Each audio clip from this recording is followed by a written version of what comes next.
Welcome, my name is Mark Wright and this is Aspire Dating, where we aspire to improve your dating and relationships.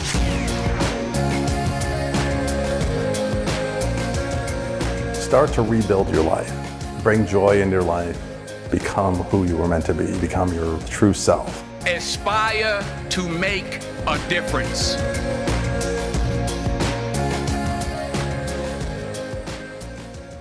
In this episode, we're going to go through whether or not you're ready to start dating.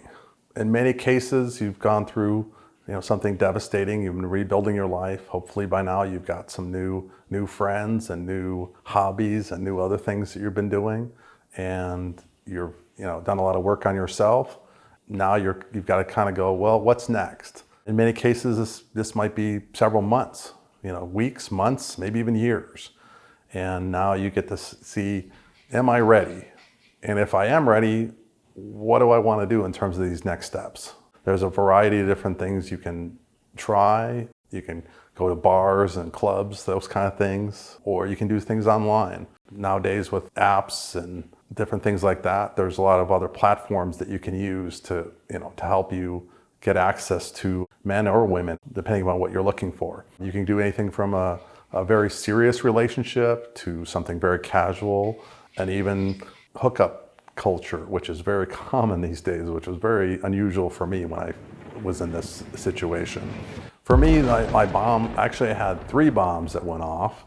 The first one was when my ex asked me to move out, so that was a big shock. And I realized very shortly thereafter that I was not ready for a long-term relationship. And I also did look at casual relationships, so I kind of went on the dating apps and stuff like that. But I also went into something that many people think is very taboo, which I'll actually cover in another video. But I also got into sugar babies, and so there'll be some interesting subjects. We'll get into that when we start diving into that area. It was very eye-opening, very soul-searching to figure out what I wanted and what I didn't want. The devastation from the breakup of the marriage was really, really tough to deal with. And there was, like I said, it was several waves of it. So it wasn't just like all of a sudden things are gone. And for some people, they never really get to the point where they're ready to move on. You hear couples that, the husband or wife passes and they never get really remarried. And I can definitely see why that would be the case. Or they take many years to get ready to do this. In this day and age, it's somewhat easier to move forward, and in other ways it's actually much harder. I think the expectations out there are such that they're difficult to deal with. I very much recommend, as I did in the previous episode, I recommend getting some therapy. I would highly recommend continuing it. After my 3rd bomb is when I actually got therapy. So I actually did it kind of late in the game. If I had to do over again, if I have another bomb that went off, I would do it from day one, actually maybe even pre-bomb. For me, I didn't do it until after the 3rd bomb, and it helped me kind of stabilize and figure out who I was and what I wanted going forward.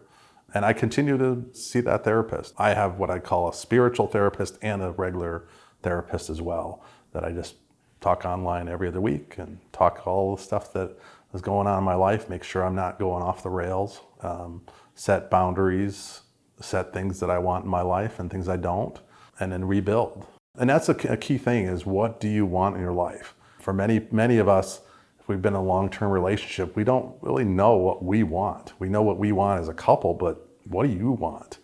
And if you're no longer a couple, then it's another time to reflect on what is important to you, what is important in your life. What are the things you like to do?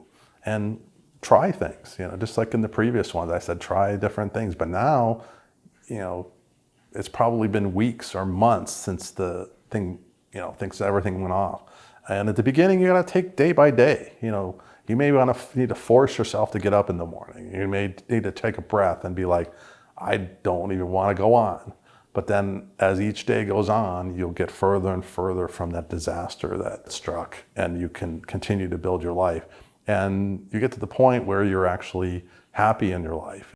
And the interesting thing is, when you're happy in your life and your things are going well, that's when you get attracted to the other people. Other people come in your life that come to you. And it also gets a chance, if you are gonna, want your relationship back that you had, it is a potential that that could happen too, especially if you start, dating and stuff like that. I've had several friends that they start dating someone and then all of a sudden the ex comes out of the woodwork and says, wait a minute, maybe I made a mistake here. I should have stayed with you. And, then you have to decide, do you want the new relationship or the old one? One of the key points I've learned through personal experience and also through videos I've come across on YouTube and practical experience and using some of them, first you need to kind of do self-reflection. Am I ready? Am I ready to take this step? And if I am, what step am I going to take? Am I ready for a full-on relationship? Am I not? Then if you say, okay, yes, I'm ready. Okay, how am I going to go about this? And one of the things I recommend is looking at it like you're hiring a boyfriend or girlfriend. And it sounds kind of cold. You'd be like, why would you want to do that? Well, you're definitely going to go by emotion and things like that, and they're going to definitely be a factor, but you might as well stack the deck more in your favor.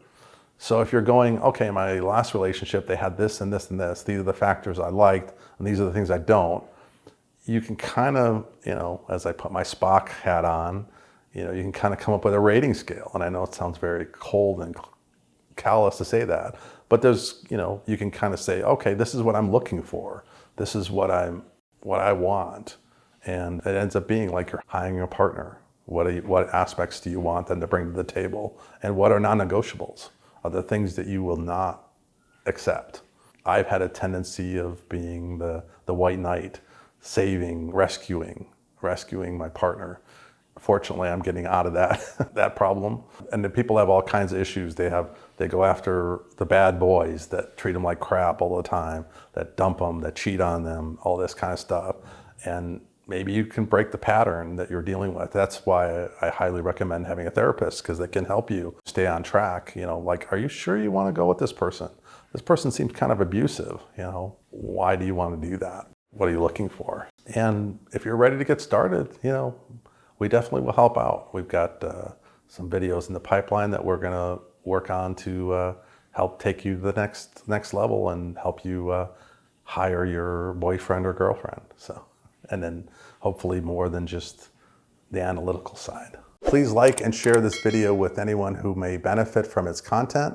It's word of mouth from people like you who will help this channel to grow.